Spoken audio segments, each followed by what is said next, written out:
यहाँ हम सब मुसाफिर दिल ना लगा,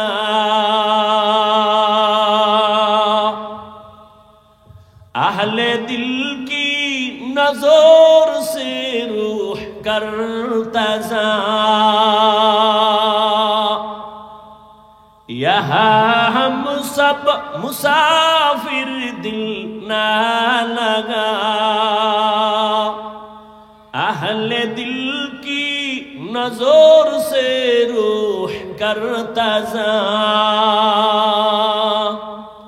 शाह दौलत सब फकीर गर नेक नहीं, शाह दौलत सब फकीर गर नेक नहीं, जिंदगी में बंदगी तू कर नहीं,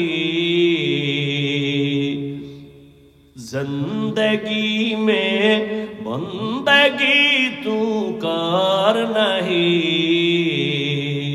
जिंदगी पे बंदगी शर्मिंदा है, जिंदगी बे बंदगी शर्मिंदा है, जिंदगी में बंदगी कुन बंदगी, बंदगी बे जिंदगी शर्मिंदगी। আমার কলিজার একটা যুবক যদি সাহস করে বলতি, ও হাফিজ ভাই, সে আড্ডা সাইরা যদি একটু নিচে নাইমা ইসামগো পাও ধরতে না, আর দাড়ি কাটতাম না, আর নামাজ ছাড়তাম না, আল্লাহর কসম আমি লাপটা দিয়া নিচে আইসা পাও ধইরা ফেলতাম, আর নবীরে বলতাম কিয়ামতের দিন নবী তোমার উম্মত আমার পাও ধরার শর্তে দাড়ি রাখছে, পাও ধইরা ফেলছি, দাড়িও রাখছে, আমার নবী ফালাইয়া যাইতেন না, আমার নবী বলতেন যা উম্মত জান্নাতের দরজায় যা, আমি তোরে সারা জান্নাতে যাব না। এরে আল্লাহর বান্দারা, আকল নষ্ট হয় নাই রে যুবক, আমিও তোমার মতো যুবক, টুপি পরলে মাথাটা গরম লাগে, তোমার থেকে মোটেও কম বুঝি না, দাড়ির কারণে যৌবনের ভাব চলে যায়, কম বুঝি না, লম্বা জামাটা পরার কারণে শরীর বড় আটকা লাগে, গরম লাগে, কম বুঝি না। ও আল্লাহর বান্দা, তারপরেও কেন টুপি ছাড়ি না, নামাজ ছাড়ি না, বেপরদায় চলি না? এত মানুষ কত বাজে কথা বলে, মানুষ আমগো টুপিওয়ালা বলে গালি দেয়, কওমি বলে গালি দেয়, তাবলিগওয়ালা বলে গালি দেয়, এরপর একটা জবাবও দেই না। কেন? একটাই মাত্র কারণ, এই টুপির কারণে আমাদের বিপদ। বিপদ ওলামায়ে কেরামের তো মারাত্মক কোনো অন্যায় করে নাই, সরকারের আমরা গালি দেই না, খ্রিস্টানের গালি দিয়া বয়ান করি না, বুঝো, হিন্দুদের বিরুদ্ধে আমরা বয়ান করি না, অশালীন কথাও বলি না, এরপরও কেন আলেমের উপরে বিপদ, জেলখানায় যায়, হ্যান্ডকাপ লাগায়? একমাত্র কারণ আমরা কেন দিনের কথা বলি, মানুষকে নেশার থেকে ফিরাই। যেই কামটা র্যাব, আর্মি, পুলিশ, বিডিআর সরকারের কোটি কোটি কোটি টাকা খাইয়া অস্ত্র হাতে নিছে, সরকার কয় মরণ পর্যন্ত না, মরার পরও সরকারি টাকা তোমার ঘরে দেওয়া হবে, অস্ত্র দিয়ে দিলাম, যাও সন্ত্রাসী বন্ধ করো, নেশা বন্ধ করো, দেশে উশৃঙ্খলতা বন্ধ করো। এরপরও তারা হিমশিম খায়, কিন্তু কোনো অস্ত্র লাগে নাই, সরকারের 1 টাকাও আলেমের পেছনে খরচ হয় নাই। এই উলামায়ে কেরামরা হাতে পায়ে ধইরা ধইরা এদেশের মানুষগুলো মদ পান করত, বয়ান শুইনা মদ ছাইরা দিছে, বেনামাজি এখন নামাজ পড়ে। ও আল্লাহর গোলাম, আল্লাহর মোহাব্বত নিয়ে চলতেছি, এর একমাত্র উলামায়ে কেরামের অবদান। এই জন্যই বলেছি উলামায়ে কেরাম তোমার জীবনের আপন বন্ধু, আর কেউ তোমার আপন বন্ধু নাই, সব স্বার্থপর।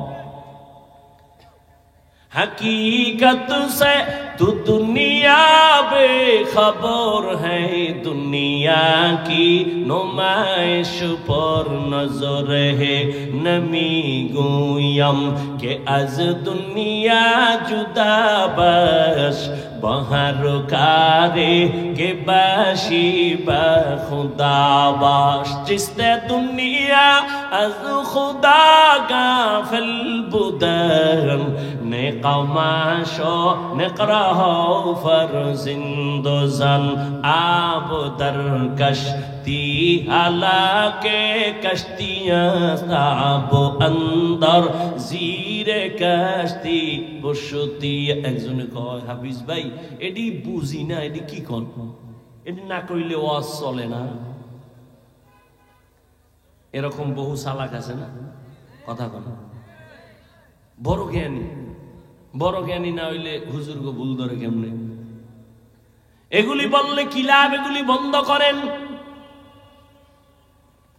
তোমার যুক্তি যদি আমি মাইনা বয়ান শুরু করি, তাহলে প্রশ্ন তো আমারও আছে, আমিও তো তোমার থেকে কম চালাক না। যদি আমার এলেম নাই, কিন্তু তোমার মতো চালাকের সাইজ করার মতো বুদ্ধি আছে আলহামদুলিল্লাহ। তবে বেয়াদবি জীবনে করি নাই, করব না। আমার জীবনের পুঁজি হলো বেয়াদবি না করা।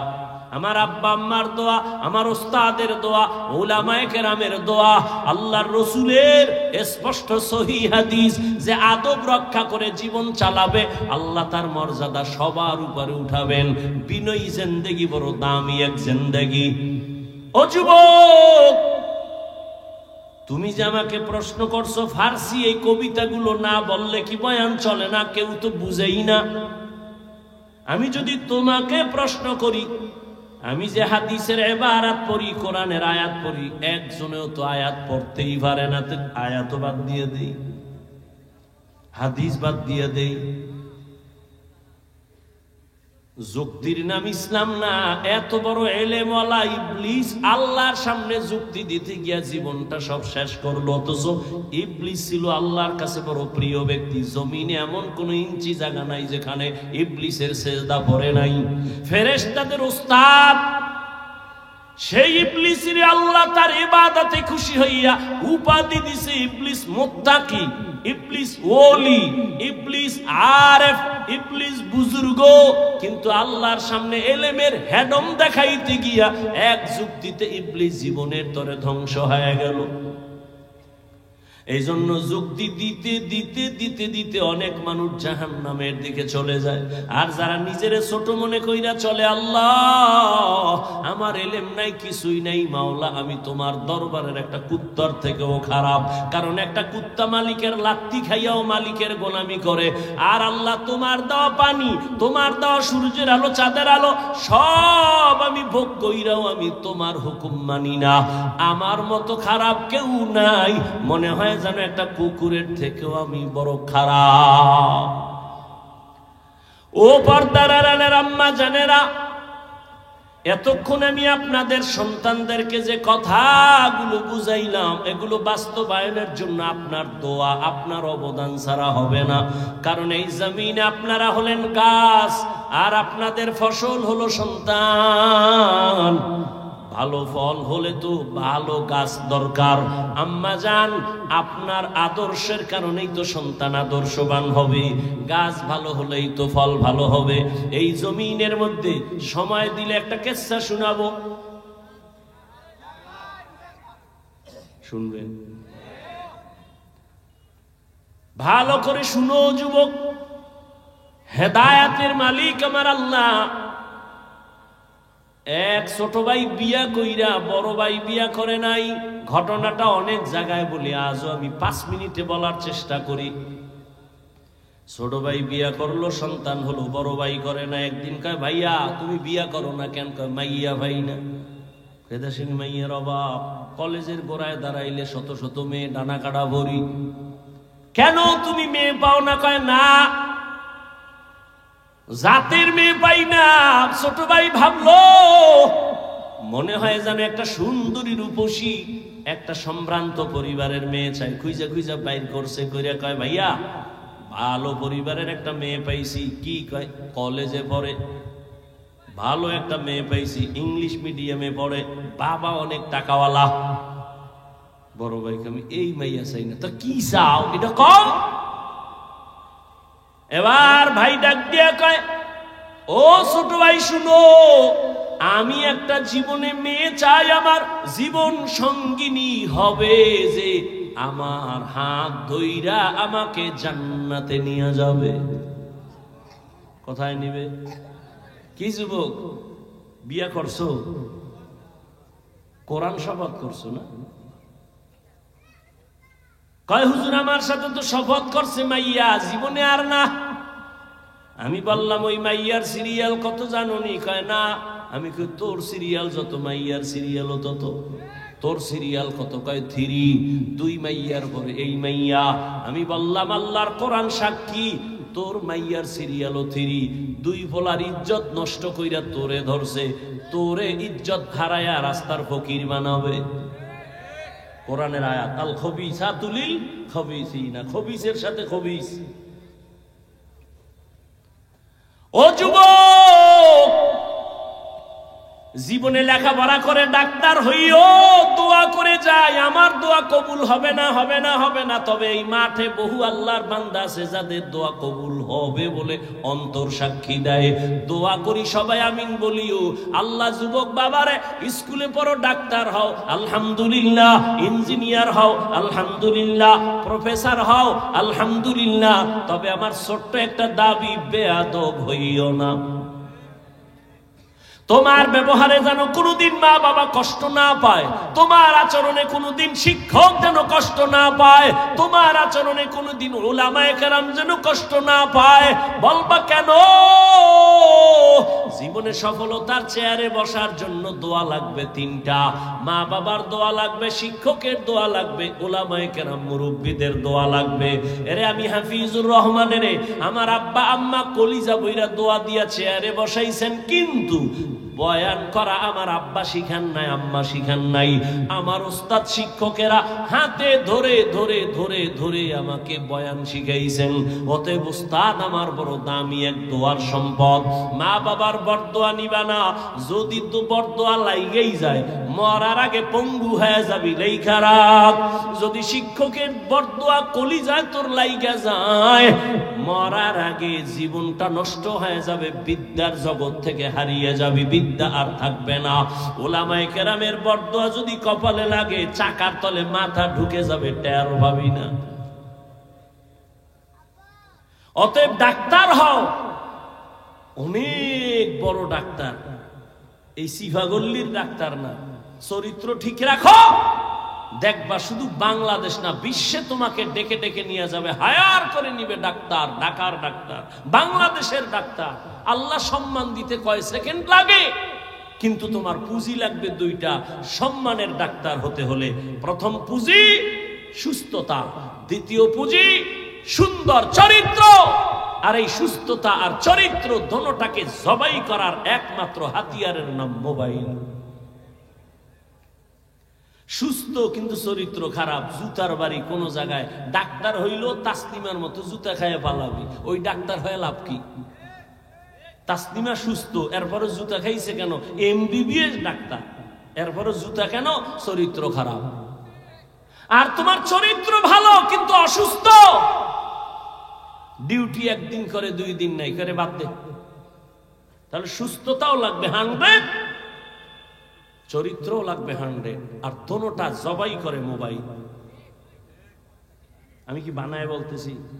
সবার হাতে মোবাইল আছে। এখন বাসায় যাইয়া গুগলে সার্চ দিবি, টাচ মোবাইল দেখলে শরীরের অঙ্গের কি কি ক্ষতি হয়, চিকিৎসা বিজ্ঞানীরা কি থিওরি দিছে, সব গুগলে আছে। আজকে গিয়ে দেখিস। আমাকে হুজুর গুডিতে শুনবি না, কপাল পোড়া। হুজুর গুফরে বিশ্বাস কম, জীবন বড় ওয়াজ করছি নবীর সুন্নতের, হাত ধুইয়া খানা খা, এখন ধোয় না। মাওলায় করোনা ধরাইয়া কানে ধরাইয়া হাত ধোয়, এখন পকেটের মধ্যে মেডিসিন, ফাঁকে ফাঁকে বাইর করে হাত ধোয়, বাইর করে হাত ধোয়। আমার একা ধুইবেননি। তুমি কিয়ামত পর্যন্ত ধুইলে একটা নেক পাবা না, সুন্নত হিসেবে ধুইলে সওয়াব পাইতা। এখন ঠেকায় পড়ছো, মাইন কেসিফা আটকায় গেছো, এখন আর হাত ধুইলে লাভ কি? রসুলের সুন্নত হিসেবে তো আর হাত দৌ না। আল্লাহ হেদায়াত দান করুন। বাবা এই জন্য বলছি, ডাক্তার হও, ইঞ্জিনিয়ার হও, প্রফেসর হও, বেয়াদব হও না। সুন্দর চরিত্র আর সুস্থতার জন্য নিজেও চেষ্টা করো, আর সফলতার জন্য 3 জায়গার দোয়া, মা বাবার, শিক্ষকের, উলামায়ে কেরাম, মুরব্বীদের। এছাড়া কোনো বাহাদুরি চলবে না, দুনিয়া চলবেই না। বড় ভাই কইছে আমি বিয়ে করুম, তবে এমন একটা মেয়ে চাই যে মেয়ে আমার হাত ধরে কই নিবে। ছোট ভাইকে তোর কপালে বিয়ে নাই, যা। বড় ভাইকে তো একটা কথা শোন, আল্লাহ যদি কবুল করে সময় লাগবে না। ইয়াকিন কার উপর? হ্যাঁ, আল্লাহর উপর। মুনাজাত ধরে কান্না করে, হে আল্লাহ, তুমি ওয়াদা করেছো সাহায্যের জন্য, আমি সাহায্য চাইতেছি রে আল্লাহ। এমন একটা বিবি আমার জন্য মেয়ে মিলায় দাও। আমি টাকা চাই না, বাড়ি চাই না, তবে এমন একটা আদর্শবান চরিত্রবান মেয়ে চাই যে আমাকে হাতে ধরে জান্নাতের পথে আগায় নিবে। দোয়া চলতেছে, খবর পাইছে পাশের এলাকায় একজন বুজুর্গ আল্লাহওয়ালা আসছে মসজিদে, মানুষ দোয়ার জন্য যায়, ও গেছে, ফজরের নামাজ গিয়ে আদায় করেছে। মোনাজাত দিয়ে দিব? আরে ভাই মোনাজাত তো দিব, একটু ধৈর্য ধরো না। আগে আগে বাসায় যাবা, খোদায় না নিলে কেমনে যাবা? একজনে আগে রওনা হয়েছে বাসায় যাবো, আর একজনে বইয়া মোনাজাত দিয়ে এরপরে আস্তে আস্তে রওনা হয়েছে। হে যাই দেহে হে আগের 1 ঘন্টা আগের বেড়া রাস্তায় খাড়ায় রইস, কিও কয় চাক্কা সাইরোটা শেষ, হসপিটালও নাই রাইতে কইব। এন 1.5 ঘন্টা বইয়া শেষ পর্যন্ত হাঁটতে হাঁটতে হাঁটতে হাঁটতে বাসায় গেছে ফজরের সময়। আর এই যে আগে শেষে মোনাজাত দিয়ে গেছে, হে গাড়ি নিয়ে খুব দ্রুত বাসায় গেছে। মাওলায় না নিলে কেমনে যাবা? জীবনে তো কম ঘুমাও নাই, জীবনে তো রাত্র সজাগ থাকছো, গুনাহ কইরা একটা রাত্র কি নেক কইরা থাকছো? আল্লাহ জিগাইলে বলবা হ্যাঁ থাকছি, তোমার জন্যই এই সময় দিছি, নাইলে এখানে কেউ জোর কইরা ঢুকায় নাই। আল্লাহ তোমার মহব্বত এখানে ঢুকছি এবং মোনাজাত দিয়ে গেছি, একটু চোখের পানিও ছাড়ছি। ও আল্লাহ, তুমি এই উসিলায় কি মাফ করবা না? আমি তো মাফ করার জন্য বাহানাই তালাশ করি, একটা সুযোগ খুঁজতেছি, একটা লাইন খুঁজতেছি, লাইন আছে কিনা দেখি। লাইন যখন পাইয়েই গেছি, কোনো লাইন নাই। নাম কি? নাম হইলো আব্দুর রহমান। এটাও একটা লাইন, সহিহ হাদিস। আল্লাহ কয় যা তোর এই নামের উসিলায় জান্নাত দিয়ে দিলাম। তা তোমার নামও তো লাইন মতো নাই। নাম রাখছে হাসি, খুশি, নদী, বৃষ্টি, সবুজ, গম্বুজ, নাম। সারা দুনিয়ার বেঈমানের বাড়ি একজন আব্দুর রহমান আছে, রহিমা নামের কোন মেয়ে আছে। তোমার আমার কপালে তো খারাপ কেন যে ইসলামে নামের অভাব, বেঈমানের নামগুলো মুসলমানের ঘরে কেন? একজনে নাম রাখছে বিপদ, ডাক দিছে এই বিপদ। আর একজনে চাই কয় ভাই আমার মহা বিপদ।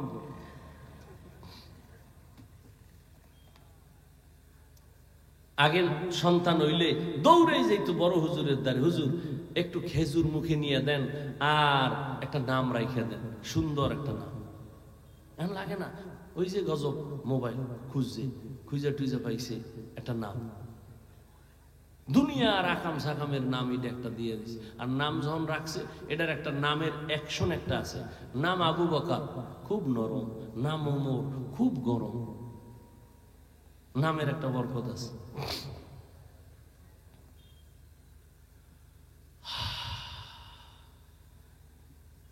হুজুরের দ্বারে গেছে দোয়ার জন্য, ফজরের নামাজ পড়া সব চলে গেছে। হুজুর আমার বাড়ি অমুক এলাকায়, একটু দোয়া করেন। বাবা বিয়া করছো? কয় না। কেন? বয়স কতই? এখনো করো নাই কেন? কয় মাইয়া ভাই না। কি মাইয়া চাও? কয় হুজুর আমি আল্লাহর কাছে দোয়া করি, এমন একটা মেয়ে চাই যে মেয়ে আমাকে বিবি হইয়া সহযোগিতা করে জান্নাতের পথে আগায় দিবে। হুজুর কয় দোয়া করি। কথা চলতেছে, হঠাৎ এমন একটা ঘটনা, কার ঘটনা নামটা শেষে বলবো, গুগলে গিয়া সার্চ দিয়া নাম বাইর করবি।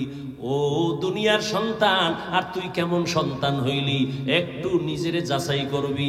ঘটনার শেষে নামটা বলতেছি। হঠাৎ মসজিদের বারান্দার বাহির থেকে একটা কচি কণ্ঠে মেয়ের সালামের আওয়াজ। একটা মেয়ে ডাক দিয়া সালাম দিছেন, আসসালামু আলাইকুম হযরত, আমি এই এলাকার মেয়ে, গরিবের সন্তান, দোয়ার জন্য আসছি। হুজুর ডাক দিয়া কয়, রে মা, তোমার আব্বা কি করে? কয় নাই। বলে তোমার বয়স কত? এত। কয় বিয়ার বয়স তো পারায় যাচ্ছে, কেন বিয়া করো না রে মা? মেয়েটা কান্না করে বলে, হুজুর আমি গরিব, আমি কোথায় একটা ভালো জামাই পাবো? আমার চরিত্র আমি এখনো নষ্ট করি নাই, তবে আমি মোনাজাতে আল্লাহর কাছে বারবার দোয়া করি, আল্লাহ এমন একটা ছেলে আমার স্বামী বানাইয়া দাও যে আমার হাত ধইরা আমাকে জান্নাতের পথে আগায়া দিবে। মাওলায় মিলাইছেনি। হুজুর মাঝখানে থাইকা কয়, হে যুবক, বিবাহ করবানি? কয় আল্লাহ যদি কবুল করে। হুজুর এবার প্রস্তাব দিলেন, দিয়া দুজনের বিবাহ হয়ে গেল। এক হাতে কোনোদিন তালি বাজে না, বিনা বাতাসে পানি নড়ে না। স্বামী আর স্ত্রীর মন এক না হইলে ওই বাগানে ফুল ফোটে না। দুজন এখন এক মনে। আজান হলে স্বামী কয় নামাজ, স্ত্রী কয় নামাজ। ফজরের সময় স্ত্রী যদি আগে উঠে, স্বামীর উঠায়, উঠো নামাজ যেন কাজা না হয়। আবার স্বামী যদি উঠে, উঠে আবার স্ত্রীর ডাকে, উঠো নামাজ আদায় করো। ও পর্দার আড়ালের আম্মা জানেরা, একটু শুনেন কেমন মা। আপনারাও তো বড় দামি মা, আপনারা তো সাহাবায়ে কেরামদের মায়ের মতো মা, নবীদের মায়ের মতো মা, খাদিজা রাদিয়াল্লাহু আনহার মতো নারী, ফাতেমা রাদিয়াল্লাহু আনহার মতো নারী, আয়েশা রাদিয়াল্লাহু আনহার মতো নারী, ইসমাঈল নবীর মা হাজরা আলাইহা সালামের মতো দামি নারী, ঈসা নবীর মা মারিয়াম আলাইহা সালামের মতো। আপনারা তো বেঈমান ফেরাউনের ঘরে স্ত্রীর নাম কি? আসিয়ার মতো দামি। বলে কত বড় বেঈমান ফেরাউন, নিজেরে খোদা দাবি করেছে আল্লাহর বিরুদ্ধে গিয়া, অথচ তার ঘরে আসিয়া এত আল্লাহর আশেকা হয়ে গেল। নবীজি বলেন কিয়ামতের দিন জান্নাতে আসিয়ার সাথে আমার বিবাহ হবে। সুবহানাল্লাহ বলবেন না? এখন একটা প্রশ্ন আসতে পারে, ফেরাউনের বউ এর লগে রসুলের বিয়ে হইব? ইমান আছে ঠিক আছে, কিন্তু এত বড় বেঈমানের বউ? না, বিয়ে হইছে ঠিক ফেরাউনের, কিন্তু এক সেকেন্ডের জন্য আসিয়ার সাথে ফেরাউনের এক সেকেন্ডের জন্য এক বিছানায় শরীরের সাথে টাচ হয় নাই। কেন? আল্লাহ রাব্বুল আলামিন আসিয়ার ঈমানের বরকতে ওই ফেরাউনকে যৌবন থেকে চিরদিনের জন্য একেবারে মুক্ত করে দিছে। ওর জীবনে এক সেকেন্ডের জন্য যৌবন ছিল না ফেরাউনের, একটা সন্তানও নাই, আসিয়ার শরীরে টাচ জীবনে করে নাই। নবী বলেন আসিয়ার সাথে আমার জান্নাতি বিবাহ হবে। এরে আম্মা জান, আপনার স্বামী তো ফেরাউনের মতো খারাপ না। আম্মা আপনি কি পারতেন না 5 ওয়াক্ত নামাজ পড়ে স্বামীর জন্য কলিজা দিয়া দোয়া করতেন? আল্লাহ, একটা স্বামী আমার দিন নাই রাত নাই বাইরে ঘুরে আর কষ্ট করে, নিজের জন্য কোনো স্বামী কষ্ট করে না। সন্তানের মুখে হাসি ফুটাবার জন্য গাধার মতো কষ্ট করে, স্ত্রীর মুখে হাসি ফুটাবার জন্য পুরুষ কষ্ট করে। ও আল্লাহ, আমার স্বামীর কামাইতে বরকত দাও, আমার স্বামীরে হেফাজত করো। আর ঘরে আসলে বুঝাইতেন স্বামী নামাজ পড়ো, হালাল ভাবে চলিও। মা বাবার মায়া ত্যাগ কইরা আসছি তোমার ঘরে, না খাইয়া থাকলেও আসি, খাইয়া থাকলেও আসি, তবে আমার জীবনের দাবি অবৈধ টাকা ঘরে আনবা না। হারাম টাকা খাইয়া নিজেদের রক্ত, সন্তানের রক্ত কখনো নাপাক করব না। আম্মাজান যদি স্বামীরে বুঝাইতেন, কোন স্বামী হারাম টাকা ঘরে নিত না। সন্তানের যদি বুঝাইতেন, বাবা আমি তোর মা, কোন দিন মরে যাব জানি না, তবে তোর কাছে আমার জীবনের দাবি কোনোদিন মিথ্যা কথা বলবি না, কারো সাথে বেয়াদবি করবি না। সন্তান আস্তে আস্তে আপনার কথায় আদৌ বলা হয়ে যাইত। ডাক্তার হলেও সন্তান দোয়া করত কোরআন পড়িয়া, ইঞ্জিনিয়ার হলেও দোয়া করত। এরে আম্মা জান, আপনার মতো কত মা এখনো খুঁজলে পাওয়া যাবে এলাকায়, নামাজ পড়ে, পর্দা করে, স্বামীর মাল হেফাজত করে, সন্তানগুলো আদর্শওয়ালা বানানোর চেষ্টা করে। আম্মা জান, আপনি কেন পারবেন না? ও বোনেরা, আপনার মতো কত বোন স্কুল কলেজে পড়ে, নামাজ পড়ে, পর্দা করে, মোবাইলে চরিত্র নষ্ট করে না, বিক্রি করে না। ও বোনেরা, আপনারা কেন পারবেন না? ও বৃদ্ধ বাবাজি, আপনার মতো কত বুড়ারা মসজিদে গিয়া নামাজ পড়ে, আপনি কেন পারবেন না? ওই স্বামী আর স্ত্রী দুইজনে এক মনের হইয়া মোনাজাত করে, দোয়া করে, আল্লাহ দোয়া কইরা পাইছি দুইজনে স্বামী আর স্ত্রী। আর একটা দোয়া জীবনে আছে, দোনোজনে কান্দে আর আল্লাহর কাছে দোয়া করে, ও দয়ার মালিক একটা নেককার সন্তান আমাদের দান করো, যেই সন্তানের দ্বারা আমগো ইজ্জত বাড়বে, সমাজের আলো ছড়ায় যাবে। ওই সন্তান দিয়া লাভ কি যে মা বাবার ইজ্জত নষ্ট হবে? আল্লাহ এত দোয়া কবুল করলেন, এই দোয়াটা কবুল করবেন না, এটা হতে পারে না। দোয়া কবুল হয়ে গেছে। নেককার একটা ছেলে আল্লাহ দান করছেন। ছেলেটারে দুনিয়াতে আসা মাত্র নবীর তরিকায় ডান কানে আজানের আওয়াজ, বাম কানে ইকামতের আওয়াজ। ছেলেটারে আদর্শ দিয়া বড় বানাইলেন। অল্প বয়সে যৌবন যখন চলে আসলো, এই যুবক তো সেই যুবক, গোটা দুনিয়াটাকে আগুন লাগায় দিল। ইহুদি বেঈমানেরা ওর নাম শুনতেছে কেমন যেন আতঙ্ক, মাথাটা গরম হয়ে যায়। বাইতুল মুকাদ্দাস মুসলমানের প্রথম কিবলার ওখানে ইহুদির একটা ধমক দিয়া সব সরায়া বাইতুল মুকাদ্দাস হাতে নিল। মালয়েশিয়া, রাশিয়া সব বেঈমান, সিরিয়ার বেঈমানের মোকাবেলায় মোটামুটি দুনিয়াটা বিজয়ের ডঙ্কা বাজায় দিল। ইতিহাস যারা জানো, এই লোকটার নাম জানে না এমন কোন হিন্দু নাই, বৌদ্ধ নাই, মুসলমান নাই। সারা দুনিয়ার ইতিহাসবিদরা এই যুবকের নামটা জানে, যেই যুবক দুই মা বাবার দোয়ায় হইছে। এমন মা দোয়া করছে স্বামী চাই জান্নাতে নিবে, এমন বাবা দোয়া করছে বউ চাই জান্নাতে নিবে। এই দুইজনের দোয়ায় সন্তান আসছে এক জগৎ বিখ্যাত অগ্নি শর্মা, এমন এক আল্লাহর মোহাব্বতের বান্দা, যার হস্তক্ষেপে ইসলামের পতাকা উড্ডীন, বেঈমান নিপাত হয়ে গেছে, পরাজয় বরণ করেছে। ওই যুবকের নাম সেই সালাহউদ্দিন আইয়ুবী রাহমাতুল্লাহ আলাইহি। সুলতান সালাহউদ্দিন আইয়ুবীর ইতিহাস পর গুগলে লেখা আছে, সব ডিটেইলস দেওয়া আছে। কে সে সুলতান সালাহউদ্দিন আইয়ুবী? সকল রাষ্ট্রনায়করা সালাহউদ্দিন আইয়ুবীর নাম না নিলে ওদের ইতিহাস কমপ্লিট হয় না। সুলতান সালাহউদ্দিন আইয়ুবী গোটা ইতিহাসের পৃষ্ঠায় স্বর্ণ অক্ষরে তিনি এখনো অমর। এই জন্য আগেও বলছি, ও যুবক, ডাক্তার যদি হও বেয়াদব হইও না তো তাসলিমার মতো জুতা খায়া পালাবা। এখনো সময় আছে, পেছনের গুনার থেকে তওবা করে নাও। তোমার গুনার খবর মা বাবা কেউ জানে না, আল্লাহ জানেন।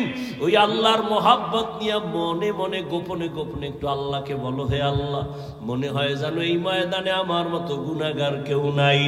গুনার কারণে আমার হাত না পাক, চোখ না পাক, জিহ্বা না পাক, গুনাহ করতে করতে জীবনটা শেষ। কত নামাজ ছাড়লাম, কত দাড়ি কাটলাম, বেপরদায় চললাম। ও আল্লাহ, আমার মতো কত যুবক আবার জেনারেল লাইনে থাকে, চাকরি করে, ব্যবসা করে, নামাজ পড়ে, আমি কেন পারবো না? ও আল্লাহ, মনে চাইছে কত গুনাহ করছি শখ লাগাইয়া, আর গুনার কাছেও যাব না। দুনিয়াতে চিরদিন থাকবো না মুসলমান হিসাবে, দুনিয়া থেকে তো চলেই যেতে হবে, আল্লাহর আদালতে দাঁড়াতে হবে। গুনাহগার হইয়া দাঁড়াবো না।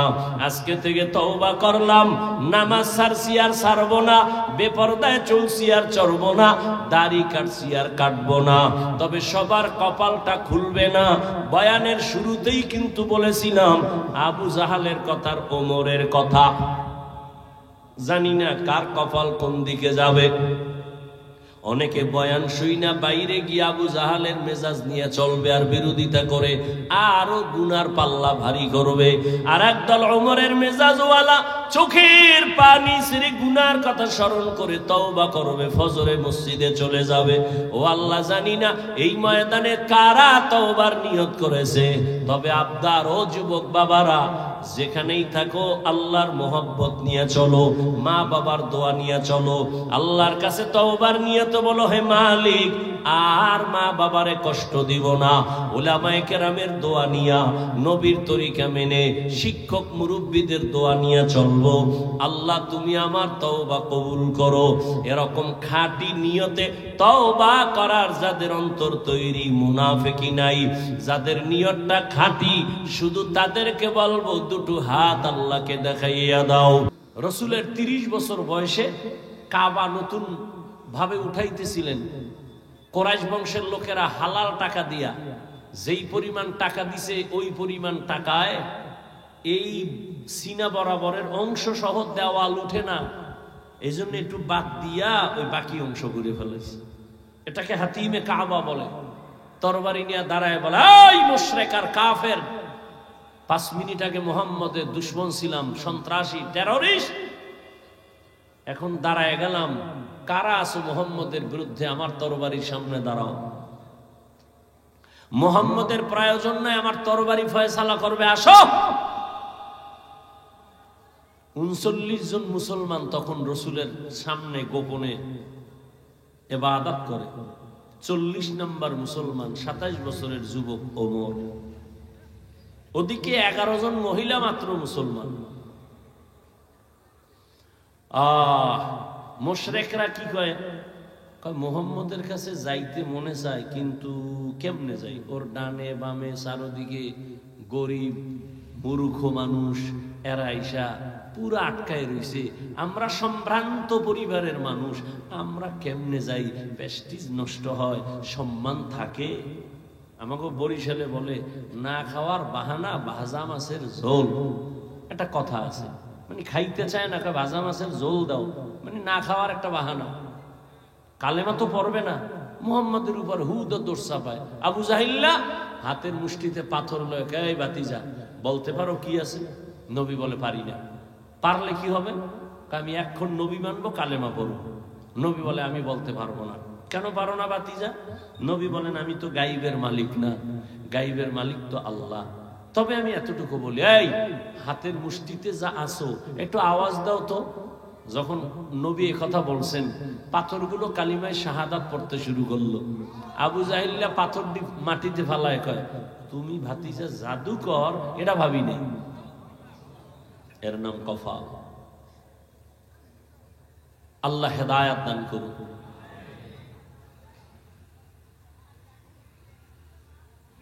উলামায়ে কেরাম যে আলোচনা করেছেন, দোয়া করি উম্মাহকে উলামায়ে কেরামের কথাগুলো সহি তরিকায় আমল করার তৌফিক দান করেন। উলামায়ে কেরামের ইজ্জতকে আল্লাহ বাড়ায় দেন। উলামায়ে কেরামের ইজ্জত বাড়লে একটু সমস্যা হতে পারে আপনাদের, না? না, আমিনের আওয়াজ এরকমই ভাবলাম। উলামায়ে কেরামের ইজ্জত বাড়লে উম্মতেরও ইজ্জত বাড়ে। উলামায়ে কেরামের ইজ্জত কমে গেলে উম্মতেরও ইজ্জত কমে যায়। কেমনে বুঝাইতে আমার ধৈর্য কতটুকু হবে আপনাদের জানি না। উলামায়ে কেরামের ইজ্জত বাড়া, উম্মতের ইজ্জত বাড়া। কেন? কিয়ামত পর্যন্ত আর 1 সেকেন্ডের জন্য নবী আর দাওয়াত দিতে আসবেন না। আসবেন? সাহাবায়ে কেরাম আসবেন, আইম্মায়ে কেরাম, ইমাম আবু হানিফা, ইমামে আজম, ইমাম শাফিঈ, ইমাম মালিক, ইমাম আহমদ বিন হাম্বল, ইমাম বুখারী, ইমাম মুসলিম, ইমাম তিরমিজি, কেউ আসবেন না। বড় বড় আউলিয়া এরাও আসবেন না। কিয়ামত পর্যন্ত এই জাতিকে জান্নাতের পথে ডাকবেন, সঠিক শান্তির ঠিকানা দিবেন একমাত্র, শুধুমাত্র, কেবলমাত্র উলামায়ে কেরাম। অতএব কারণ এই উলামায়ে কেরামকে মাথার মুকুট বানায় যে রাখবে, সে দুনিয়াতেও ধন্য, পরকালেও ধন্য। আর উলামায়ে কেরামের সাথে যে বেয়াদবি করবে, ও মরার আগে মরে যাবে। তার মানে রুহু থাকবে, দেহ থাকবে না, বিছানায় পঙ্গু হয়ে পড়ে যাবে। এই বাংলাদেশে যত ঝামেলা দেখো, একমাত্র আলেমদের সাথে বেয়াদবির ফলাফল। একটু আগে বলে আসছি আর এক জায়গায় মাগরিবের পরে যে আওয়ামী লীগ গেছি গা লাফাইস না, শিক্ষানে জুলুমের ফলাফল এমনই হতে পারে। লাফাইও না, শিক্ষা না। তুমি জুলুম করলেও কিন্তু খবর আছে। মুসলমানের আন্দোলন একদিন নয়, মুসলমানের জীবন দেওয়া একবার নয়, মুসলমানের আন্দোলন আজীবন জীবন দিবে বারবার জালেমের বিরুদ্ধে, ইসলামের পক্ষে। আর তুমি নাকে তেল লাগায় ঘুমাও দেশ স্বাধীন, আর ঢাকার শহরে মা বোনেরা স্লোগান দিচ্ছে সাংবাদিকের সামনে, আমগো দেহ ব্যবসার অধিকার আবার ফেরত চাই। তুমি নাকে তেল লাগায় ঘুমাও। মুসলমানের সন্তান আরামে সেদিন ঘুমাবে নিশ্চিন্তে যেদিন এদেশের ময়দানে মাঠে ঘাটে উলামায়ে কেরাম কলিজা খুলে কোরআনের বয়ান করবেন, কোন সুদখোর আর বেনামাজির অনুমতি নিতে হবে না। মুসলমান নাকে তেল লাগায় আরামে ঘুমাবে সেদিন এদেশের প্রত্যেকটা মাদ্রাসা মসজিদের কমিটির মধ্যে বেনামাজি সুদখোর থাকবে না যেদিন। শিয়ালের হাতে মুরগি দিছে 3 দিনের আমানত, কার কাছে? শিয়াল পণ্ডিত কয় দোয়াও চাই মাফও চাই, জিন্দা কেন মরাও ভাইতা না। শিয়ালের হাতে মুরগি দিলে যা হয়, ধর্মের চাবি সুদখোর আর বেনামাজির হাতে দিলে তাই হয়। দিছে কে? এইবার আর আওয়াজ নেই। কে দিছে? ইসলাম চাই ভোটের আগের রাত্রে টাকা খাইয়া কেবলা ঘুরাইয়া দিছে, ঠিক নেই? হুজুরকে দিয়া লাভ নাই। হুজুরেরা কি করবে? হুজুরেরাই সব করে, সব করতেছে। হুজুরেরা যা এ জাতিকে দিয়েছে, আল্লাহর কসম পৃথিবীর কেউ এগুলি এই জাতিকে দিতে পারে নাই। যদি বলো হ্যাঁ দিছে, আমার জবাব 5 টাকা দিছে, 5000 টাকার হয়রানি করেছে।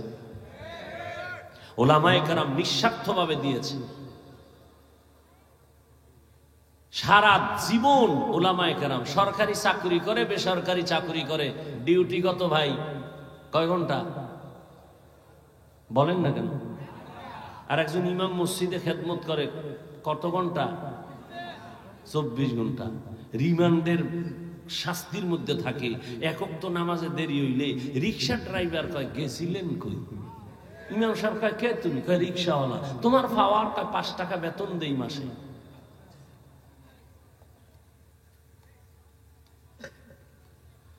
হায় হায়, আল্লাহ আমাকে আপনাদের সবাইকে হেদায়াত দান করেন। ইয়া আইয়ুহাল্লাযীনা আমানুস্তাঈনু বিস-সাবরি ওয়াস-সালাহ ইন্নাল্লাহা মা'আস-সাবিরিন। আল্লাহ বলেন, হে মুমিন, তোমরা সাহায্য প্রার্থনা করো সবর ও সালাতের মাধ্যমে। নিশ্চয়ই আল্লাহ পাক রব্বুল আলামিন সাবিরিনদের সাথেই থাকবেন। রহমতের নবী বলেন, মাইয়ুরিদিল্লাহু বিহি খাইরান ইউসিব মিন। আল্লাহ যাকে বেশি আদর করেন, মায়া করেন, দয়াময় আল্লাহ তাকে মুসিবতের দ্বারা পরীক্ষা নিবেন। তাহলে মুসিবত আসা একটা নেয়ামত। কার জন্য? মুমিনের জন্য। আচ্ছা, আপনারা ক্ষুধা লাগছে মনে হয় বেশি, বাদাম 2-1 ঘন্টা না খাইলে মরবেন? মরবেন? বাদাম না খাইলে মরবেন? আচ্ছা, বাদাম খাইলে কি পেট ভরবে? 1 বোতল পানি খাইলে বাঁচতে পারবেন, নাইলে মরবেন। তুই বেহেশতের বাগানে এগুলি কেন? এই জন্য ওয়াজ বাড়ছে, হেদায়েতের কথা শুনল। এখানে কেন আপনি খাইতে খাওয়ার জন্য দোকানওয়ালারা বয়ে রয়েছে? সেখানে যান। ওয়াজ উপলক্ষে বিশাল মার্কেট। কিসের দোকান? কয় বেলুন। বিশাল এক বেলুন কিনছে। মোনাজাতের ঘর বাড়ি যে এটার কান্দে লয়ে ঝুলাইয়া। বউ কয় কি নিয়ে আইছো? কয় যে মোনাজাতে বেলুন কবুল হয়ে গেছে। আপনারা হাসেন।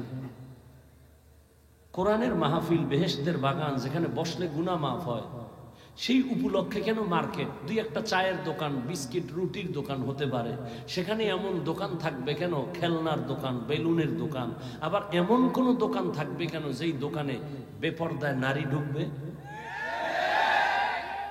এই কবিরা গুনার দায় ভাই কে নিবে? বলে গেলাম আপনাদেরকে না, সারা দেশ ঘুরে তো এগুলি দেখতেছি। হেদায়াত হয় না কেন? এর কারণ কি ভাই? বয়ান তো আপনারা জানেন, আমি তো শুরুতেই বলছি, আমি নতুন কিছু বলবো না। মিথ্যা বলা হারাম, গালি দেওয়া হারাম, গীবত করা হারাম, মরা ভাইয়ের গোস্ত খাওয়ার সমান, জিনার থেকেও বেশি মারাত্মক গীবত। এগুলি জানেন না তো বয়ান তো এগুলিই করুন, বাইরে তো কিছু না। নামাজ ৫ ওয়াক্ত পড়া ফরজ, মা বাবার খেদমত করা ফরজ, গান শোনা হারাম, নাচ দেখা হারাম, জুলুম করা হারাম, কারো হক নষ্ট করা হারাম, চুরি করা হারাম, ডাকাতি করা হারাম, কাউকে হত্যা করা হারাম। এই বয়ান তো আপনারা সব জানেন। শুধু কি তাই, আমরা এরা যারা পড়ছি সবাই মুসলমান। আপনার আল্লাহ আমার আল্লাহ এক না আলাদা? আপনাদের নবী আমার নবী, সত্য কথাটা মানেন আর না মানেন, অন্তত একটু স্বীকার করেন। আপনার নবী আমার নবী, আপনার আমার কোরআন, আপনার হাদিস আমার হাদিস, দুনিয়াতে আসছি সিস্টেম এক, আপনার ধর্ম আমার ধর্ম, কালেমা, কাবা সব এক। দুনিয়াতে আসছি সিস্টেম এক না? কুমিল্লাওয়ালারা লঙ্গি বইরা জন্ম নিছে, সব এক। বিদায় বেলা কাফনের সংখ্যা হবে ৩টা, মহিলাদের 5টা। বক্তা হিসাবে একটা কাফন সম্মানে কেউ বাড়াবে না, গরিব হিসাবে কেউ একটা কাফন কমাবে না। কালার হবে আলাদা না? কালারও এক। কাফনের উপরে লেখা থাকবে বড় হুজুরের লাশ, লেখা থাকবে এটা কোটিপতির লাশ। এত ভাব কেন? আজকে আমি বক্তা ভাব, তুমি ক্ষমতা টাকার ভাব। এই ভাবে কি হবে? সাদা কাফনে ঢুকলে সব বাহাদুরি শেষ। কবরের সাইজও হবে এক, কবরে প্রশ্ন হবে 3টা, তাও এক। রবের পরিচয় দাও, ধর্মের পরিচয় দাও, রাহমাতুল লিল আলামিনের পরিচয় দাও। রহমতের নবী বলেন এই 3টা প্রশ্নের জবাব যারা দিয়া দিবেন তাদের কবর হবে রওজাতুম মির রিয়াজিল জান্নাহ। আর এই 3 প্রশ্নের জবাব যারা দিতে পারবে না তাদের কবর হবে হুফরাতুম মিন হুফারিন নার। কারা পারবে এই প্রশ্নের জবাব? হুজুরেরা। কোনো গ্যারান্টি নাই। হুজুর জবাব দিতে পারবে যদি গ্যারান্টি থাকতো তাহলে 10 জন সাহাবা জান্নাতের টিকিট হাতে নিয়ে সারা জীবন আবার কান্না করে কাটাইতেন না। রহমতের নবী বলেন আমি আয়েশার হুজরায় শান নামাজের পর ঘুমাই, আমি ঘুমাইলে আমার চোখ বন্ধ থাকে কিন্তু আমার অন্তর ঘুমায় না। রাতের গভীরে হঠাৎ আমার কান সজাগ হয়ে গেছে, কে যেন আমার মাথার পার্শ্বের মসজিদে নববীতে কান্না করে। এই আর একটা কথা বলি নাই, এই জন্য উঠতেছে মনে হয়। বয়ান বক্তার এলেমের আমলের বাহাদুরিতে বয়ান হয় না, সম্পূর্ণ বয়ান নির্ভর করে শ্রোতাদের অন্তরের মোহাব্বত আর আকর্ষণের উপর। জানি না এখানে আপনাদের অন্তরের কি অবস্থা। আমি আল্লাহকে ভরসা কইরা বসছি, কারণ নিজেরে ছোট মনে কইরা বসলে বরকত হয়। আর আল্লাহ আমার মনে হয় এই জন্য ছোট বানায় রাখছে। একদিন এক বড় আলেম রেজি গিয়েছিলাম, হুজুর কেন? আমার মনে চায় আমি আরো অনেক উপরে উঠি, লেখাপড়া করি, বিদেশ যাই। না, যদ্দূর আছেন এই সম্মান কয়জনে পায়? আর এই যে আল্লাহ অনেক উপরে উঠায় নাই, বড় মুফতি হন নাই, এটা হইলে হতে পারে আপনি অহংকারে লাইন ছাড়া হয়ে যাইতেন। আর এখন দুর্বলতা আছে, কাঁদতেছেন। আল্লাহ তো চোখের পানি চায়, বিনয়ী চায়, অহংকার চায় না। জানি না আপনাদের অন্তরের কি হালাত, ওই অনুযায়ী বয়ান হবে। বক্তব্য সব শেষ, বাকি শুধু হাত দুইটা উঠাবো আর আলহামদুলিল্লাহ কয়ে মোনাজাতটা দিব। আর হাত যদি উঠাইয়েই ফালাই, আর জীবনে এখানে আমু কিনা তাও জানি না, বয়ান আর দেখা হবে কিনা তাও জানি না, তা তবে নিজের কপালটাও নষ্ট করিয়েন না, অন্যেরও ক্ষতি করিয়েন না। কিছু কথা বলার তৌফিক আল্লাহ দিতেছেন, আপনারা দোয়া করলে বলবো, ডিস্টার্ব করেন না, খবরদার। আপনার যদি উঠার ব্যারাম থাকে, ভিতরে ঢুকছেন কেন? আপনি রাস্তায় দাঁড়াবেন, ফাঁকে যাইয়া বাথরুম করবেন, বিড়ি টানবেন, আবার আয়া শুনবেন। চোখের সামনে বসে ডিস্টার্ব কেন? মানুষ ভালো হইতে বহু সময় লাগে, কপাল ফুটতে 1 সেকেন্ড লাগে না। বহু মাস্তান সাইজ হয়ে গেছে, খবর নাই, বিল্ডিং পড়ে আছে, খবর নাই, ও আসমানে না জমিনে। বাহাদুরি কইরো না, মাস্তানি ভালো না সব জায়গায়। বহু মাস্তান রাস্তায় কাইতে ঠ্যাং ভেঙ্গা ঘরে বয়ে রয়েছে। বহু রাস্তায় পাগল দেখছি, পাগল ইংলিশে টকিং করে কিন্তু বস্ত্র অর্ধেক, আরবিতে কথা বলতেছে খুব দ্রুত কিন্তু শরীরের পোশাক অর্ধেক। পাগল। ভাবলাম কারণ কি? পাগল আবার ইংরেজি শিখছিনি কোথাও গিয়া? জবাব আসলো অন্তর থেকে, না। তাহলে এই ছেলেটা স্কুল কলেজের ভালো একটা স্টুডেন্ট ছিল, শিক্ষকের সাথে না হয়, মা বাবার সাথে না হয়, কোনো মুরব্বীর সাথে বেয়াদবি করে পাগল হয়ে গেছে। মাদ্রাসার কোনো ভালো ছাত্র ছিল, বেয়াদবি চূড়ান্ত পর্যায়ে করার কারণে আল্লাহ ওরে পাগল বানাই দিয়েছে। পাগল বানাইতে কি বেটা তোরে আলাদা মেডিসিন লাগে? ব্রেনের একটা তার আউলে গেছে, সব শেষ, কিচ্ছু লাগবে না। ঘুমের থেকে উঠে দেখবি দুনিয়া পুরাটা অন্ধকার। মাকে বলবি, আম্মু আমি তো চোখে ঝাপসা দেখি। কি হইল? আম্মু কান্না করে, আর মাওলায় না দিলে আর হবে না। রহমতের নবী বলেন, আমার কানে আওয়াজ, গভীর রাতে কে যেন আমার মসজিদের মধ্যে কান্না করে নামাজে। আমার ঘুম ভেঙ্গে গেল, আমি উঠলাম, উঠি আমি বাহিরে গেলাম, নজর করে তাকায় দেখি জান্নাতের 1 নাম্বার সাহাবী আবু বকর নামাজের গভীরে দাঁড়ায় দাঁড়ায় কান্না করতেছি। নামাজ শেষে আমি জিজ্ঞাসা করলাম, হে আবু বকর, নামাজে দাঁড়াইয়া গভীর রাতে কেন কান্নার আওয়াজ? আবু বকর কান্না করে বলেন, ইয়া রাসূলুল্লাহ, আল্লাহর আদালতে দাঁড়াইয়া কেমনে আমি হিসাব দিব সেই ভয়ে নামাজে কান্না করেছে। নবী বলেন, আপনার নামে জান্নাতের টিকিট রেডি 10 জন, আর আপনি শ্রেষ্ঠ, এরপরও কেন এত টেনশন? আবু বকর বলেন, হে নবী, আপনিই তো বয়ান করেছেন কিয়ামতের ময়দান হবে অনেক কঠিন ভয়ঙ্কর, মানুষ সব উলঙ্গ দাঁড়াবে, নারীরা উলঙ্গ দাঁড়াবে, পুরুষেরা উলঙ্গ দাঁড়াবে, নবীরা পর্যন্ত কান্না করবে, সূর্যের গরম সইতে পারবে না। ওই সময় আমার আল্লাহ আমার উপরে কোনো কারণে যদি বেজার হয়ে বলে টিকিট ক্যান্সেল করে দিলাম, কি উপায় হবে আমার সেদিন? ও এলাকার যুবক, ও বৃদ্ধ বাবাজি, পর্দার আড়ালের মা বোনেরা, দুনিয়ার রং তামাশায় তো কম সময় কাটাও নাই রে যুবক। আজান কানে শুনছো, ইচ্ছা করে পারলে মসজিদে যাইলে পারতা, যাও নাই, গাদ্দারি করে মনে চায় না যাও নাই, জীবনটা হেলায় খেলায় কাটায় দিছো। একবারও কি চিন্তা করছো তুমি মইরা গেলে মানুষ তোমারে দোয়া করবে না বরদোয়া করবে? এমন কিছু করছো নিজে মইরা গেলে মানুষ দোয়া করবে? না করো নাই, বরং তুমি এমন চরিত্র ধ্বংস করেছো, মাও খুশি হবে, বাবাও খুশি হবে, হুজুরেরাও কইবে ছেলেটার ব্যবহার ভালো না, মইরা গেছে ভালো। জীবনে কি অর্জন করেছো একবারও কি চিন্তা করছো রে বাবা?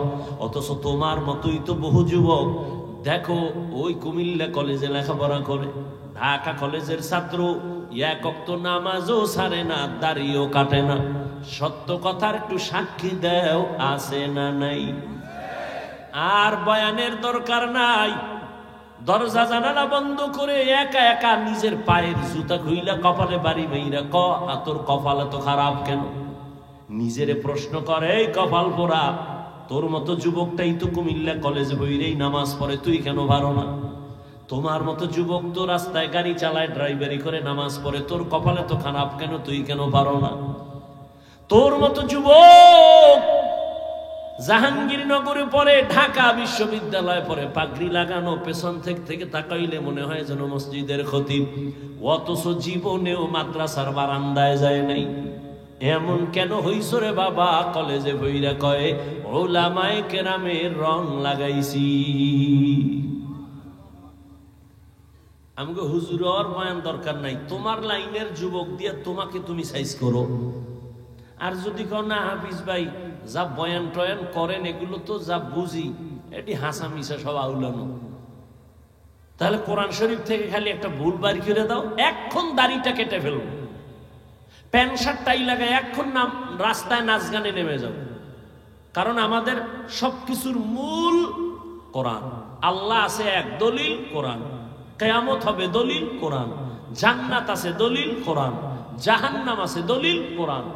সবকিছুর মূলে কোরআন। কোরআনে ভুল হলে সব ভুল, একটা ভুল বের করে দাও আর আল্লাহর পথে ডাকবো না। কিন্তু তুমি কেন ১৫০০ বছর পর্যন্ত বড় বড় পণ্ডিতেরা অপচেষ্টা কম করে নাই কোরআনের ভুল বের করার জন্য। ভুল বের করতে গিয়া নিজের জীবনের ভুল ধরা পড়েছে, মাথা নত করে কালেমা ওয়ালা মুসলমান হয়ে গেছে। তোমার ধর্মের কিতাব কোরআন দেখে বিধর্মী মুসলমান হয়, কিন্তু কি হলো রে যুবক, তুমি কেন নামাজ পড়ো না? কি তোমার সমস্যা বলো? কেন তুমি নামাজ পড়ো না?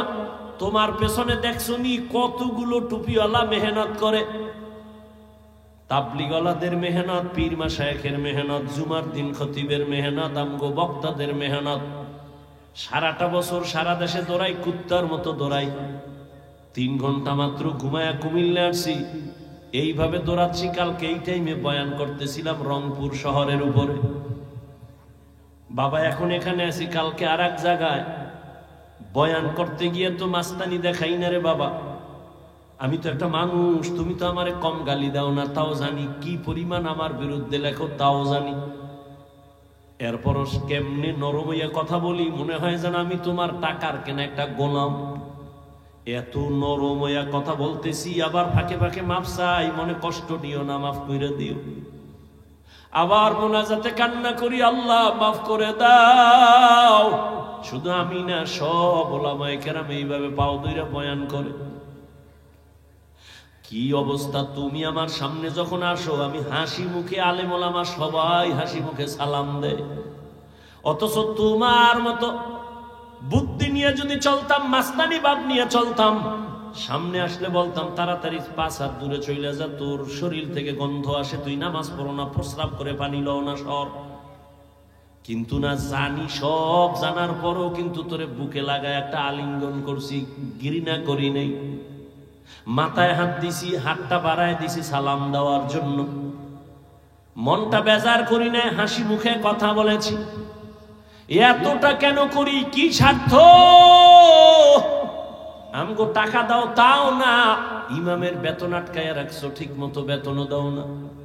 সভাপতি বেতন দেয় 100 টাকা মাসে, তাও ঠিক মতো মাসে মাসে দেয় না সভাপতি।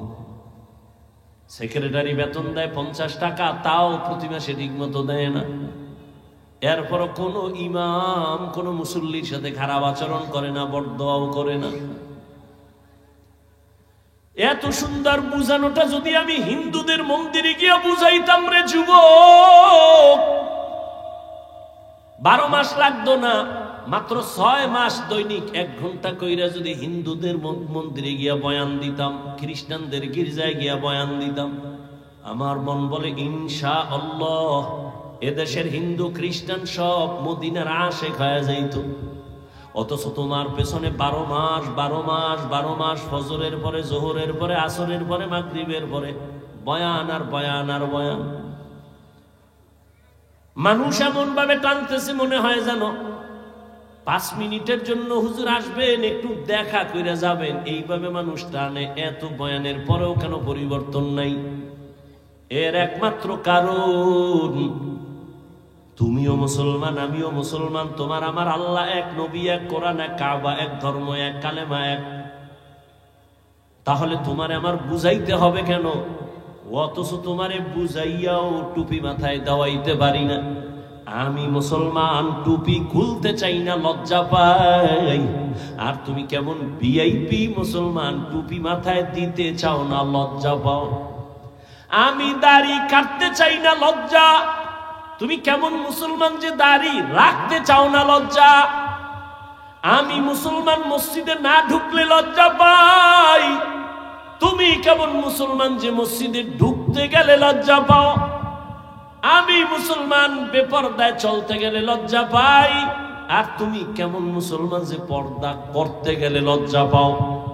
বালিশে মাথা লাগা একটু ভাবিও, মালিকের দরবারে কেমনে দাঁড়ায় জবাব দিবা। হেদায়েতের মালিক আমার আল্লাহ। আসলে তুমি আল্লাহর হেদায়েতের পর্দার বাইরে সরে গেছো। কিন্তু আমার আল্লাহ স্বার্থপর না। যদি স্বার্থপর হইতেন, ঘুমের মধ্যে চেহারা কুত্তার মতো বানায় দিতেন। মুহাম্মদের উম্মত হওয়ার কারণে এত গুনার পরেও চেহারা আল্লাহ পাল্টায় দেয় না কেন? একমাত্র মুহাম্মদের উম্মত। মুহাম্মদের উম্মত না হইলে ঘুমের থেকে উঠে দেখতা চেহারা বানর হয়ে গেছে। কিন্তু আমার নবী আল্লাহর কাছে কান্না করে বলছিলেন, হে মালিক, আমার উম্মত গুনাহ করলেও তুমি চেহারাটা পাল্টাইয়া দুনিয়ায় ইজ্জত হারাইও না রে আল্লাহ। নবী উম্মতের কত দরদি।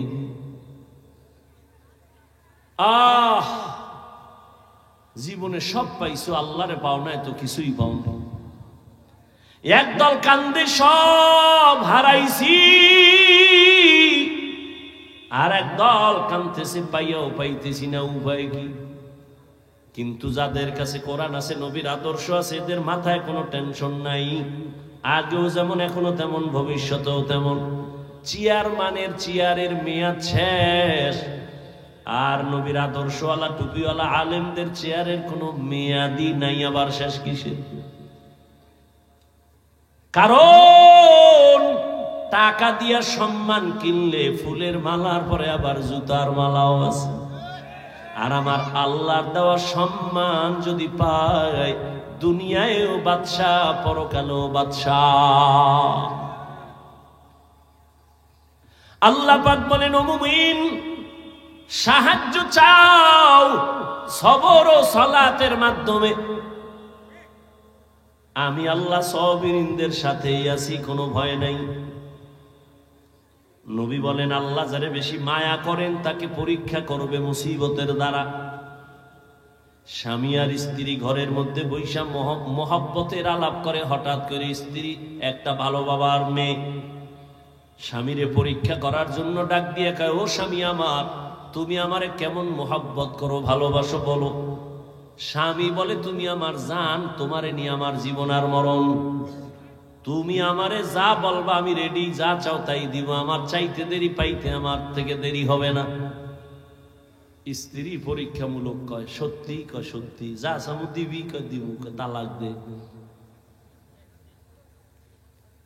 স্বামী বলে, কি বলেছ রে বিবি, এটা কেমন করে সম্ভব? ওয়াদা করেছো চাইলেই দিবা, দাও, তালাক দাও। বলে, মরে যাব তারপরও তোমারে তালাক দিব না। দুইজনের ভেতর একটু মৃদু ঝগড়া শুরু হয়ে গেছে। সমাধানের জন্য নবীর দরবারে রওনা। রাস্তার মাঝে যাইয়া হঠাৎ করে স্বামী বেচারা রাস্তার পাশে পইরা গিয়া পা ভেঙ্গে গেছে। নুজহাতুল মাজালিসে ঘটনা আছে।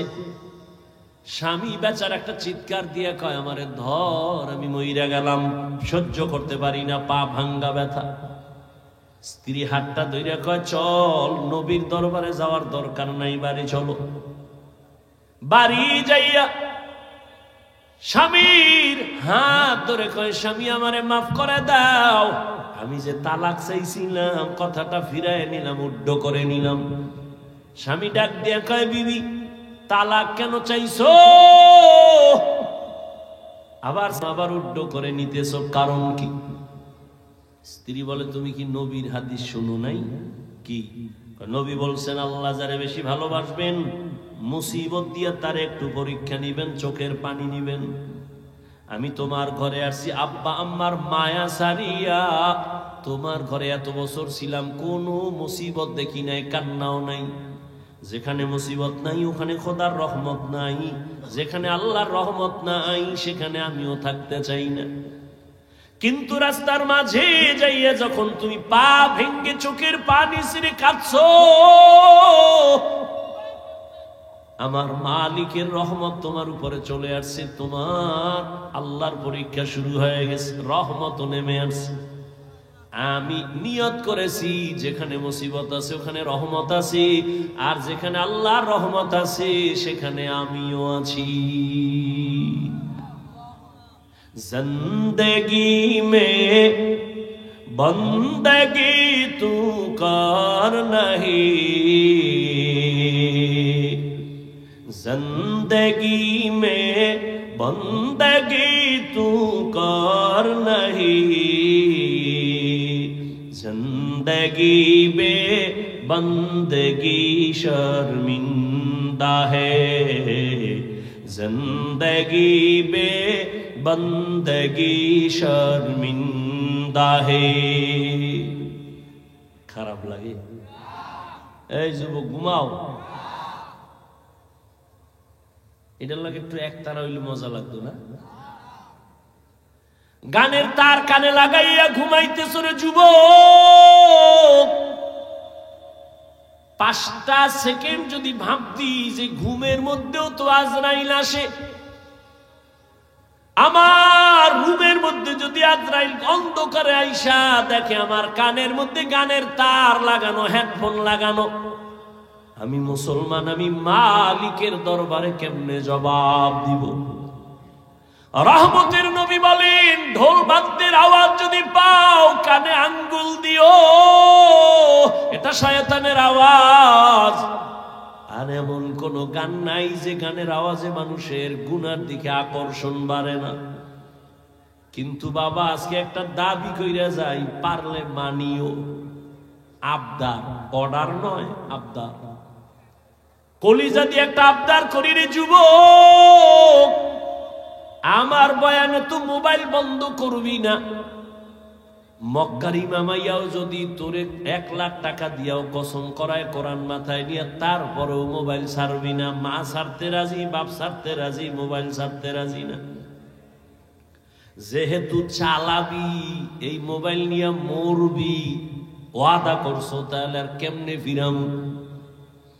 তবে একটা আবদার করি, সারা রাত্র তো মোবাইলের ডিউটি নিয়েই থাকো, যখন ডিউটি শেষ হয়ে যাবে নিয়ত কইরা ফেলাইছো এখন ঘুমাবো, মোবাইল অফ, ঠিক ওই সময় আমার আবদারটা পারলে একটু রক্ষা করিও। মাঝে মাঝে যখন তুমি ঘুমায় যাবা, তোমার এখন ডিউটি শেষ, ওয়াদা ছিল কথা বলবা, তাও শেষ, এখন দুজনে রেস্টে যাইবা।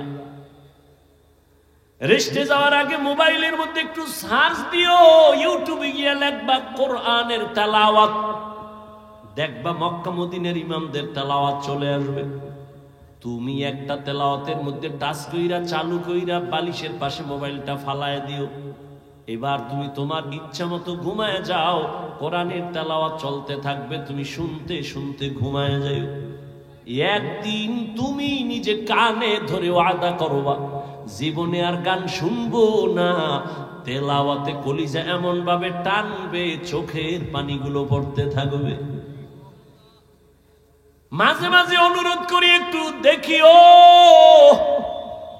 কই মোবাইল তো আমিও চালাই, তোমার থেকে দামিটাই চালাই, কিন্তু না, আলহামদুলিল্লাহ বুঝাবার জন্য বলি, অহংকার না রে বাবা। গোয়েন্দা বিভাগের লোকেরাও যদি মোবাইলটা নিয়ে চেকিং করে, কোনোদিন আমার মোবাইল একটা ফেসবুক পাবে না, আইডি পাবে না। গত ঈদে বাড়িতে গেছিলাম, রমাজানে দেশে কুয়াকাটা, আইসা ইউটিউব মাঝে মাঝে 2-1 ওয়াজ শুনতে গিয়া দেখি মেয়েদের অ্যাড আসে, ইউটিউব ডিলিট করে ফেলাইছে।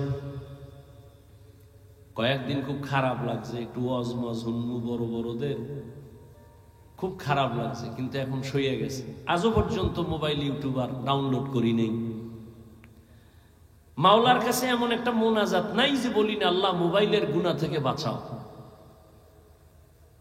বড় কঠিন এক পরীক্ষা মুমিনের জন্য এই মোবাইলের গুনাহ থেকে বাঁচা, বড় কঠিন এক পরীক্ষা। তুমি একটা ওয়াজ দেখবা, সেখানে মেয়েদের অ্যাড চলে আসে, অর্থাৎ গোটা দুনিয়ার আন্তর্জাতিক চক্রান্ত মুসলমানকে টার্গেট করে আছে। হুজুর ইমামতি করবা, কিন্তু ভেতরের নামাজ পড়বা ঠিক, কিন্তু ভেতরের রুহু থাকবে না। রুহু ছাড়া দেহের যেমন দাম নাই, ঠিক নামাজের রুকু আছে, সিজদা আছে, তাসবিহ আছে, কিন্তু নামাজের একটা রুহু আছে। ওইদিকে আবার কখন বয়ান করব যে নামাজের আবার রুহ কি? ওলামায়ে কেরামরা হাদিসটার ইবারত পড়ি, এতটুকু বুঝবেন। নবী বলেন আনতা আবুদাল্লাহ কাআন্নাকা তারাহ ফাইন লাম তাকুন তারাহ ফাইন্নাহু ইয়ারাক।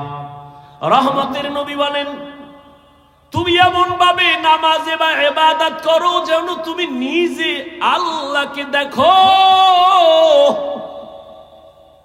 যদি তুমি আল্লাহরে দেখতে না পাও, এতটুকু নিয়ত করিও যে আল্লাহ আমাকে দেখতেছেন। এর নাম নামাজের রূহ। একে ভিন্ন ভাষায় বলে খুশু আর খুজু। আল্লাহর ভয় নিয়ে নামাজে দাঁড়ানো। নামাজই পড়ে না, এ আবার রুহু পাইবে কই? নামাজ পড়ে না তো পড়েই না, উল্টা আমগো আবার ধাক্কা দেয় হুজুর নামাজ না পড়লে আলহামদুলিল্লাহ আমগো দিল পরিষ্কার। আর নবী কি কয়? দুনিয়াতে যারা নামাজ পড়ে না ওরা পৃথিবীর শ্রেষ্ঠ নিকৃষ্ট চোর। নবী বলেন মুমিন আর বেঈমানের মধ্যে ব্যবধান নামাজ। বাইনাল আবদি ও বাইনাল কুফরি তরকুস সালাহ। বেঈমান কাফেরেরা নামাজ পড়ে না, মুমিনেরা নামাজ ছাড়ে না। আয় আল্লাহ আমাদের তওবা কবুল করে নেন, আমাদের হাত কবুল করে নেন। তওবার উপরে মজবুত হইয়া চলার মতো তৌফিক দান করেন, আমিন। আলহামদুলিল্লাহি রাব্বিল আলামিন, ওয়াসসালাতু ওয়াসসালামু আলা সাইয়্যিদিল আম্বিয়া ওয়াল মুরসালিন ওয়া আলা আলিহি ওয়া আসহাবিহি আজমাইন। ইয়া আরহামার রাহিমিন, ইয়া আরহামার রাহিমিন, ইয়া আরহামার রাহিমিন। রব্বিরহামহুমা কামা রব্বায়ানি সগীরা। اللهم إنك عفو كريم تحب العفو فاعف عنا.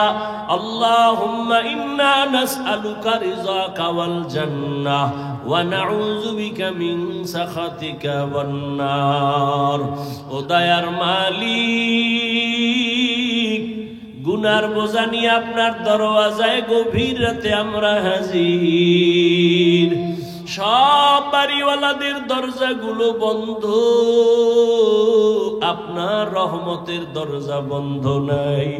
ও আল্লাহ আমরা সবাই গুনাহগার। ওলামায়ে কেরাম, মুরব্বি, হাজী সাহেব, ব্যবসায়ী, চাকরিজীবী, আমার কলিজার যুবক, কত ছাত্র ভাই, পর্দার আড়ালের মা বোনেরা, ও আল্লাহ দুনিয়াতে যেদিন আসছিলাম আব্বা আম্মা কত খুশি আনন্দ করেছিলেন।